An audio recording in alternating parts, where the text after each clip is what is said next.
बाबूलाल मरांडी जी,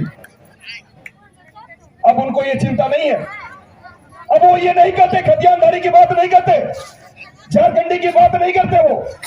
दूसरी बात, हम बात कर ले अर्जुन मुंडा जी की। अर्जुन मुंडा जी 2003 में जितने भी आंदोलनकारी थे सबों को उसने कुचलने का काम किया।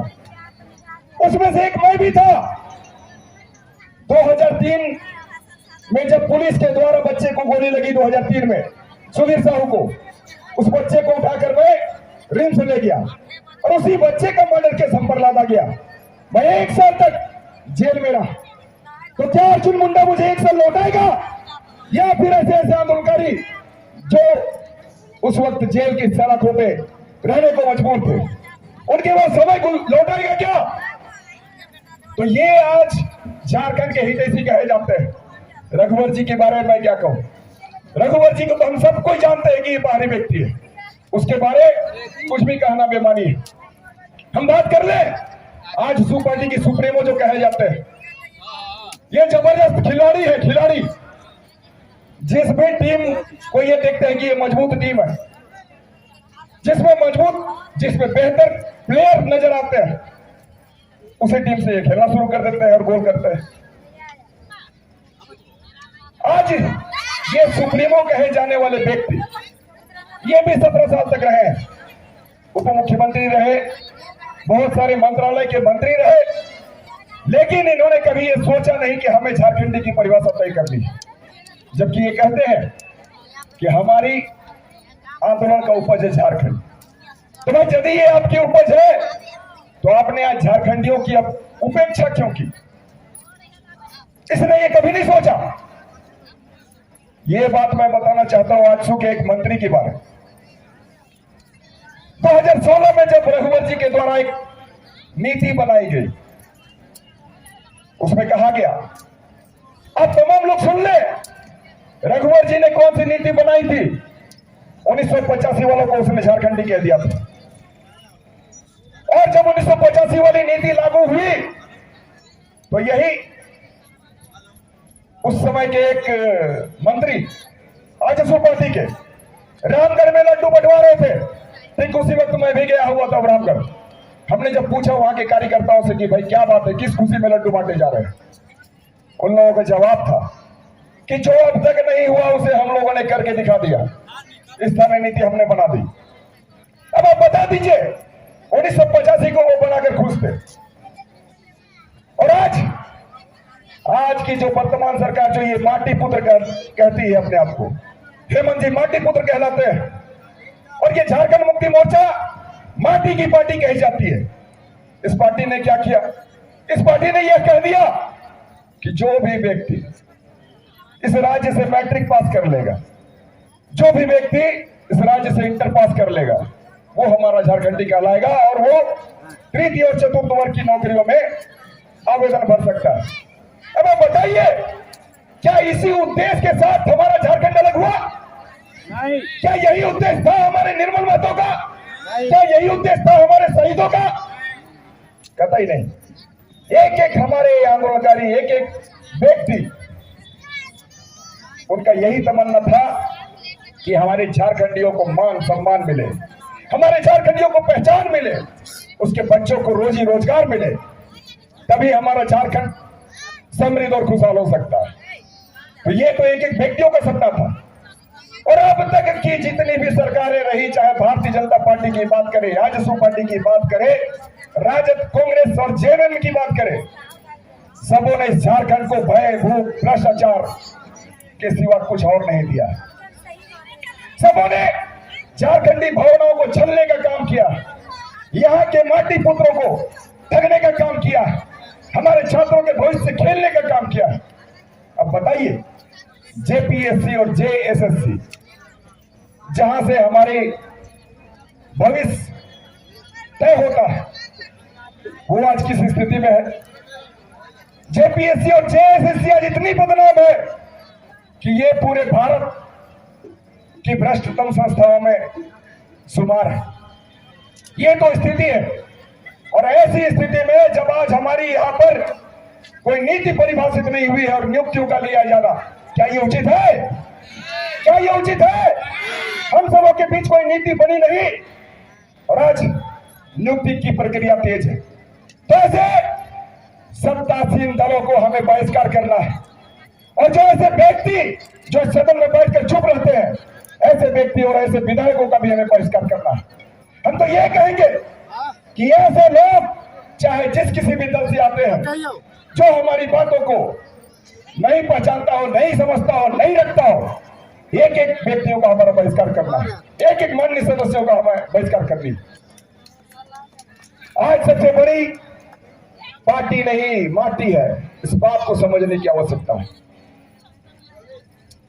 ये सरकार वर्तमान समय में क्या करती है कि हम 2400 घंटे काम कर रहे हैं, इस राज्य के हित में कदम उठा रहे हैं। मैं तो ये कहना चाहता हूं कि काम करने की बात, दीमक का आप सारे लोग जानते हैं, दीमक समझते हैं ना। दीमक 2400 घंटे काम करता है, किसी भी मिट्टी को खोखला कर दे, किसी भी लकड़ी को खोखला कर देता है। तो वो विकास के लिए नहीं, विनाश के लिए काम करता है। आज ये सरकार कोई विकास के लिए नहीं, अगर 24 घंटे काम कर रही है तो सिर्फ और सिर्फ विनाश के लिए काम कर रही है।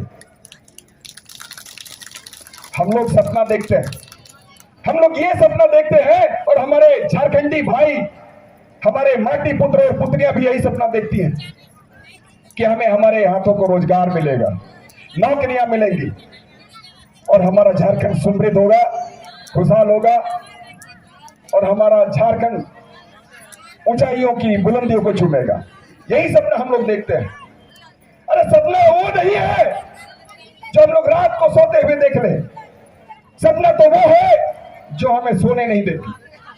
और आज हमारा एक एक युवा साथी, चाहे बेटा इस झारखंड खतियानदारी हो या फिर बेटी खतियानदारी हो, वो इसी सपने में सो नहीं पाते। ये इस राज्य का दुर्भाग्य है कि हम जैसे लोगों को, हमें हमारा राज्य मिला लेकिन हमारी पहचान किसी ने आज तक नहीं दी। तो हमें अपनी पहचान लेनी है और उसके लिए हमें आगे बढ़ना होगा। हम ये अधिकार की बात इसलिए करते हैं और आंदोलन की बात इसलिए करते हैं कि भाई अधिकार के लिए हमें आमंत्रण की आवश्यकता नहीं होगी किसी को देने की। जिसका भी जमीर जिंदा होगा वो आगे बढ़ेगा इस लड़ाई के लिए। आप लोग को आगे आना है क्योंकि आप लोग इस माटी की संतान है, आप लोग इस माटी के पुत्र और पुत्रियां हैं। अपने बच्चों के भविष्य की अगर थोड़ी भी चिंता है, तनिक भी चिंता है, तो आपको हर एक वो व्यक्ति से मुकाबला करनी होगा जो इस राज्य का विरोधी है। और राज्य का विरोधी कहने का यह मतलब हमारा है या तो बाहरी व्यक्ति है या फिर अंदर का व्यक्ति है। हमें हर एक व्यक्ति को मुंहतोड़ जवाब देना होगा। हमारे भारत का संविधान बना, आप जानते हैं कितने दिनों में बना? 2 साल 11 महीने 18 दिन। इतने दिनों में ही हमारा भारत का संविधान बना है। और ये हमारा झारखंड की सिर्फ ये बात जो कही जानी है कि भाई हमारे स्थानीय नीति और नियोजन नीति तय की जाए खतियान के आधारित। इसको बनाने में यहाँ की सत्तासीन सरकार, हेमंत जी के सरकार ने अब तक कितना समय लगा दिया पता है? लगभग 3 साल। 14 महीने पहले के थे और 2 साल से अधिक अभी हो गए। 3.5 साल में अब तक इन्होंने स्थानीय नीति को परिभाषित नहीं किया, नियोजन नीति को परिभाषित नहीं किया। अब तक खतियान के बारे में इसने कभी चर्चा नहीं की। तो यह तो स्थिति है हमारे झारखंड की दुर्दशा कि ऐसे ऐसे व्यक्ति आज मुख्यमंत्री के पद पर बैठे हुए हैं जो कि माटी पुत्र कहे जाते हैं। और इस पार्टी झारखंड मुक्ति मोर्चा, जिसे हम माटी की पार्टी कहते हैं, एक एक व्यक्ति, एक एक दल के लोग आज के समय में सिर्फ और सिर्फ कैसे हम धन अर्जित करें इसको लेकर चिंतित है। और हर एक व्यक्ति जीरो से आज अरबों खरबों की दौलत लिए बैठा हुआ है। किसकी बात करना चाहेंगे हम? जिसकी भी बात कर ले, जितने भी शीर्ष नेता कहे जाते हैं, या तो सुप्रीमो कहे जाने वाले की भी हम बात कर रहे हैं। कुछ नहीं था इनके पास, लेकिन आज के समय में अरबों खरबों की दौलत है। ये किसकी पैसे है? हमारे झारखंडी जनता की गाड़ी कमाई का हिस्सा है, किसी और व्यक्ति का नहीं। आज हमारी झारखंड मुक्ति मोर्चा की सरकार, हेमंत जी की सरकार क्या कहती है कि हमारे कोष में पैसे नहीं। अब देख लीजिए किस तरीके से हमारे खनिजों का यहाँ पर खनिजों को लूटी जा रही है। चाहे हम कोयले की बात करें, बालू की बात करें, लोहा की बात करें, या फिर अभ्रक की बात करें, किसी भी मिनरल की बात कर ले, यहां पर रोज के रोज लूटे जा रहे हैं। कालाबाजारी हो रही है, माफिया हावी है, और सरकारी तंत्र और ये सरकार की मिलीभगत से फिर भी ये कहते हैं कि आज हम सबों के पास में कोष नहीं है। तो आज सबों को अपनी अपनी चिंता है। आने वाले दिनों में मैं ये कहना चाहता हूं कि एक एक व्यक्ति जेल के सलाखों पे होगा। वो लोग इंतजार कर ले, और ये हम ही नहीं, पूरा जमाना देखेगा। आप को मैं यही कहना चाहता हूं कि भाई मैंने पार्टी छोड़ी है, मेरे तेवर नहीं छूटे हैं। हम में भी अभी वही जोश जुनून जज्बा है, जवाबदेही है, क्योंकि हमने खतियान के लिए लड़ा है, लड़ रहा हूं और लड़ता रहूंगा। ये तो हम छीन के ले लेंगे। आप सम्मानित साथियों को मैं ये बताना चाहता हूं कि किस तरीके से वर्तमान समय में हमें जो हमारे हक मिलने चाहिए, उन हक को हमसे छीना जा रहा है। अभी सीएनटी एसपीटी एक्ट की बात कर रहे थे भाई जयराम जी। निसंदेह हमारी जमीनें छीनी जा रही है। अगर हम समय रहते नहीं चेत जाएं तो आने वाले जो हमारे पीढ़ियां होंगी वो लोग हमें गाली देंगे, और यदि हमें गाली बर्दाश्त करनी है तो चुपचाप रहे, आंखें बंद किए रहे।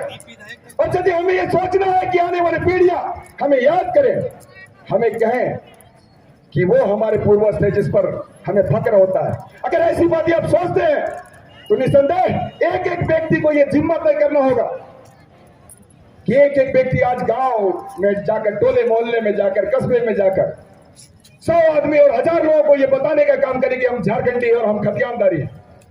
खतियान की बात मैं बार बार इसलिए कहता हूं कि हमारे भारत में 28 देश हैं और 28 राज्य हैं, और इन 28 राज्यों में 18 राज्य ऐसे हैं जिन्होंने अपनी स्थानीयता की परिभाषा खतियान आधारित तय की। तो अच्छा जी, हम खतियान की बात करते हैं तो क्या कोई गलत करते हैं? हमें हमारा हक चाहिए, हमें अपने अधिकार चाहिए, और खतियान आधारित स्थानीय नीति परिभाषित तय होनी चाहिए। हम तो यही कहते हैं। तो इन्हीं बातों के साथ आप तमाम सम्मानित सज्जनों को, हमारी मां बहनों को, हमारे युवा साथियों को, बड़े बुजुर्गों को, छोटी बहनें, हमारे छोटे भाई को, सबों को हम क्या कहते हैं? खतियानी जोहार कहते हैं। मेरे साथ भाई पुरजोर खतियानी जोहार। लगता ही नहीं है कि वो बाहरी है, वो लोग सीख लिए हैं जोहार बोलना, लेकिन जहां खतियानी जोहार की बात होती है एक भी व्यक्ति आगे नहीं आता है खतियानी जोहार बोलने के लिए। तो इससे हमारी पहचान हो जाती है कि कौन व्यक्ति हमारा अपना है। आप किसी भी बाहरी के पास में जाके बोल दीजिए तो खतियानी जोहार वो नहीं बोलेगा। तो जोरदार ये भाषा को, एक आवाज को बुलंद करिए मेरे साथ। ये नारा जबरदस्त होना चाहिए, पूरा अंचल मैदान गूंजना चाहिए। खतियानी जोहार, खतियानी जोहार, खतियानी जोहार। धन्यवाद।